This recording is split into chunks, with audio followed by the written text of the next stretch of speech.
എടി അർജുനെ, എൻ്റെ വീട്ടിലെ വാഷിംഗ് മെഷീൻ വർക്കാവോ? എൻ്റെ കേടുന്നടി. ആ, കുറേ തിരുമ്പാനുണ്ടേ. ഞാൻ അങ്ങോട്ട് കൊണ്ടുവരട്ടെ? അതിനെന്താ, നിങ്ങൾ കൊണ്ടുപോന്നോളി. ആ, ഓക്കെ ഓക്കെ, എന്നാ ശരി.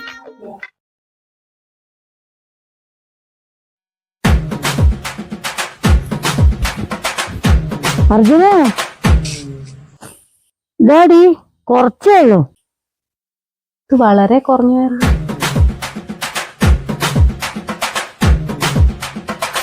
അമ്മേ, ഞാൻ അലക്കുന്നുണ്ടേ. അന്നോടല്ലേ പലക്കാടാൻ പറഞ്ഞത്? അല്ലേ തന്നെ കറണ്ട് ബില്ല് കൂട്ടി ഞാൻ അർജുനന്റെ അടുത്ത് അലക്കാൻ കൊടുത്തതാ.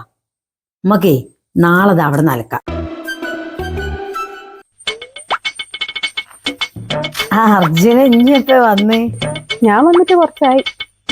പിന്നുണ്ടല്ലോ ഇവിടുത്തെ വാഷിംഗ് മെഷീന്, അത് എന്താ അറിയില്ലടി, ഇടയ്ക്ക് ഓണാവും പിന്നെ ഇടയ്ക്ക് ഓഫാവും. പക്ഷെ എൻ്റെ അടുത്ത വാഷിംഗ് മെഷീൻ അടിപൊളിയാട്ടോ. അതാ ഞാൻ പിന്നെ ഇതെന്താ അറിയില്ലടി, ഇതിപ്പോൾ ഇട്ടപ്പോ ഓണായതാ. ആണോ? അല്ല ചേച്ചി, അത് നിങ്ങളെ വാഷിംഗ് മെഷീന്റെ മാത്രം പ്രത്യേകത. കൂടുതൽ അലക്കല്ലേ.